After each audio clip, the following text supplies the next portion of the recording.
Plotters, Pantsters, and Women in my book, literally. So I recently became aware of a term, I think it's probably a new term, called plotters and pantsters. The idea being that certain writers are plotters, where they figure out the plot first and then they write the characters. And pantsters are people who fly by the seat of their pants and make it up as they go, and they end up with a poor, like a not very strong plot, but they end up with a very, very strong characters. I mean, my comments about the plot and the characters are just my own. I'm not sure if that's included in the plotters and pantsters basic idea. Just the idea that some people write as they go and others plot the whole thing out before they read anything. I think that plotters tend to be idea driven, whereas pantsters are character driven. Northrop Frye, I think, he's a literary critic. I think that he's the one who had he separated stories based on, he called it, like, the four headings were confession, romance, anatomy, and forget the third, fourth, and novel. That's the fourth one. So an anatomy is idea driven, and it deals with like a cross section, like of a society. So like 1984 would be an anatomy. A novel is character driven, and usually has, again, a cross section of people. So Pride and Prejudice would be a novel because it has many characters and those kind of plots going on. A confession is usually in the first person and it's done by one person. So it would be like Metamorphosis or anything with one character where they talk directly to the reader and it's mainly all about them. And then a romance would be like Lord of the Rings. So it's character driven and it's across. I forget what the differences are between a confession and a novel and a romance, according to Northrop Frye. Well, I think he said that in a romance, there's good and evil, like Lord of the Rings, whereas in a novel, well, that's one difference anyways. In a novel, it's not necessarily about good and evil. No character is good or evil. I'm definitely a plotter. All I care about is the idea, and the characters, I care so little for them that I try to make them as two-dimensional as possible. I try to not have them develop whatsoever. That being said, you still have to be true to the characters. I mean, if you don't have any characters, it wouldn't be. That's what makes it fiction. So you have to still honor the characters. You can't. Yeah, otherwise you're just writing an essay. And the perfect example, one of my favorite books, of course, one of everybody's, I hope, favorite books, is 1984, where basically the main character is just shoehorned in there in order to, for the sake of calling it fiction, because it might as well just be an essay about the way a satirical society like that would exist. And in the case of 1984, I mean, the character Winston, he could be two-dimensional or three, or four, it doesn't really matter because he's there to suit the plot. You don't need to get to know him more than you need to. Kubrick also, obviously, idea-driven.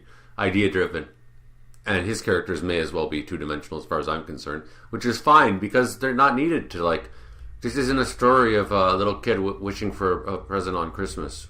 I very much look up to Stanley Kubrick as the best, certainly the best film director of all time. And then I think of like someone like Stephen King, who just churns them out like they're nothing, writes the same story like 100 times, and all he cares about is the character. And it's really just a romance novel. It's terrible. In the case of Star Wars The Last Jedi, well, yeah, we'll start with that. In the case of that, the guy, he sucked at plotting and at pantsing. He wrote a terrible plot and terrible characters. So he wasn't idea-driven or character-driven. I think he was feminism, whatever, Me Too, whatever you call it these days, driven. I think the best pop culture movies are generally both character and plot-driven, such as Star Wars or Infinity War. But there's nothing wrong with 1984, something that is not at all involved in character. It's almost entirely idea-driven. There's nothing wrong with that. It's just that it's not going to appeal to the masses, and And on the other hand, you've got Dostoyevsky. Most people haven't heard of him because most people have only heard of the smartest person they've heard of is I don't know, like Oprah. Anyways, Dostoyevsky, he was entirely character driven. There's almost no plot at all, and the plot is a laugh. It's a joke. But he's like one of the the best writers of all time because he develops characters better than anybody. Because I guess if you're willing to shun the plot, you can develop characters extraordinarily, and vice versa. And then I think about The Matrix, which I always hated. I would say The Matrix is idea driven, obviously, because without The Matrix, what do you got? You just got a guy walking around, chasing bad guys. But the character development in that movie is so contrived, it's embarrassing. It's hard to watch. It's so shit. I mean, it's embarrassing watching it. It's embarrassing to think that people fall for it.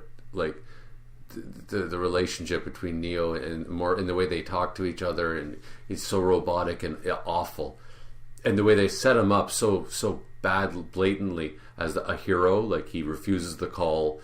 Just they modeled it on Luke Skywalker.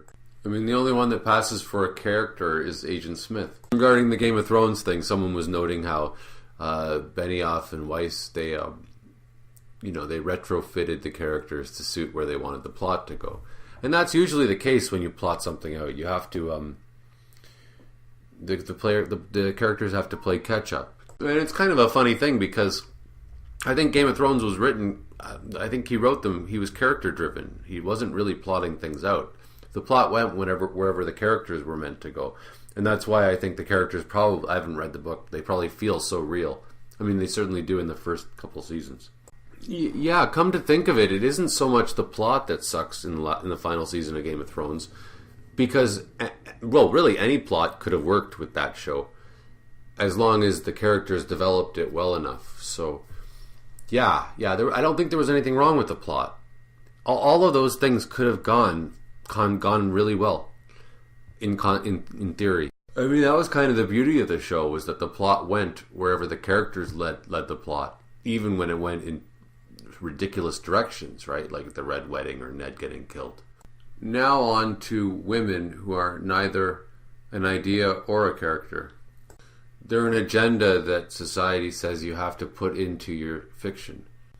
Dostoyevsky didn't have women in his novels. He had characters like Natasha Nesvanova, Natasha Filipovna, Aglia, some of the most strong characters I've ever read.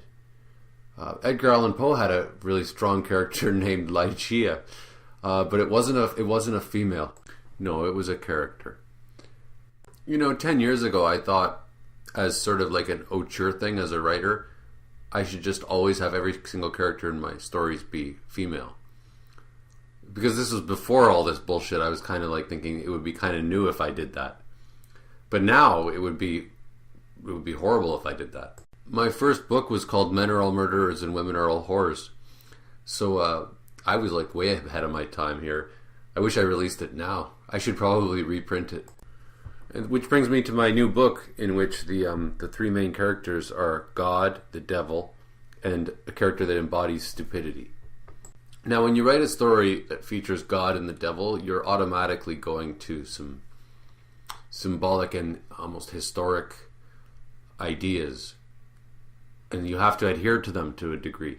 So nobody's going to like to hear this, but I thought of representing stupidity as a stupid whore, a female who has a romance with the devil's son, and then of course people are just going to attack that. That's terrible, right? But then I'm thinking, you know what? It's reached a point right now where I actually should do that, because I mean the other option would just be to have stupidity be represented by a male and have all three characters be male, and then just cut women out entirely. So like, I don't think that the solution is to have strong female characters as much as there is to strong female characters means that they have character, not that they're just like have unlimited power and they're in a position of power.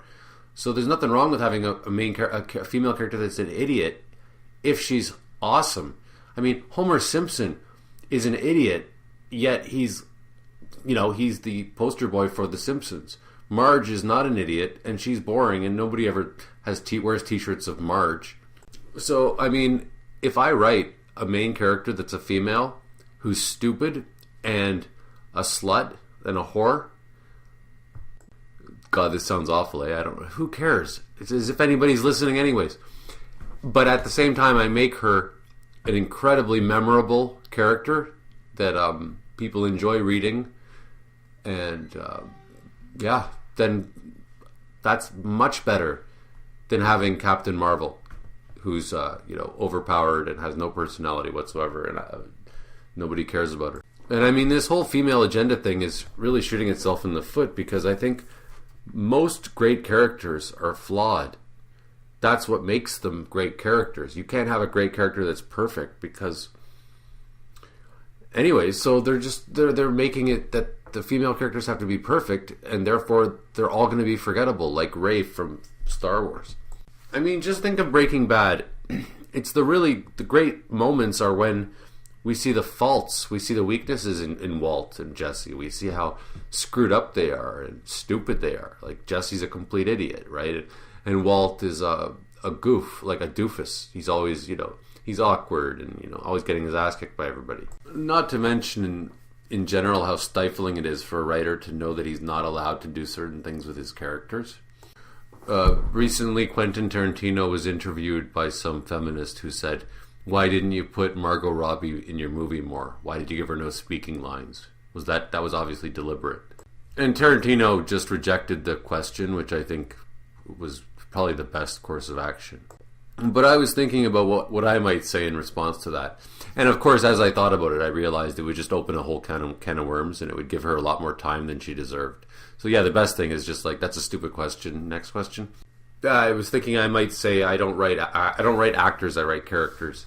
But there's really no good way to answer that when someone is telling you you should give more time to this character.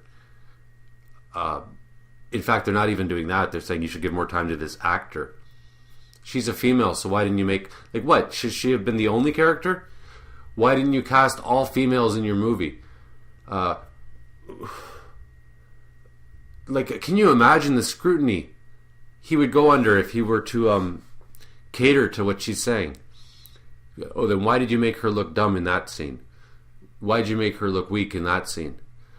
Like, anything other than her acting like Captain... Like, why didn't you cast her as Captain Marvel in your movie, Quentin? Like, really? The only way you're allowed to write a female anymore is for her to be able to fly and be more powerful than everybody, all the men? That's the only way you can write a female character now. Well, that sucks for women. So yeah, I'm going to write my story any way I want to, because I might as well... you would drive yourself mad. Why even bother writing if that's what you're going to do, right? That's not writing. That's just making Captain Marvel over and over again. I still haven't seen Captain Marvel. It's on Pirate Bay. I'm sure it's a good copy, but like, I have zero interest. It offends me. She did too much shit on TV. Too many stupid interviews. It's for the same reason. It's not a female thing. I can't, like I said in my previous thing, I can't watch a Bruce Willis movie or a fucking Mark Wahlberg movie. I can't watch a Tom Cruise movie because he's a Scientologist, because they turn me off. Like, they disgust me. Enjoy your popcorn pop culture and count me out, and don't read my book if you don't want, and I'll live happily ever after, and you guys can go around chasing ideas of chasing agendas, following agendas, worrying about agendas, setting agendas.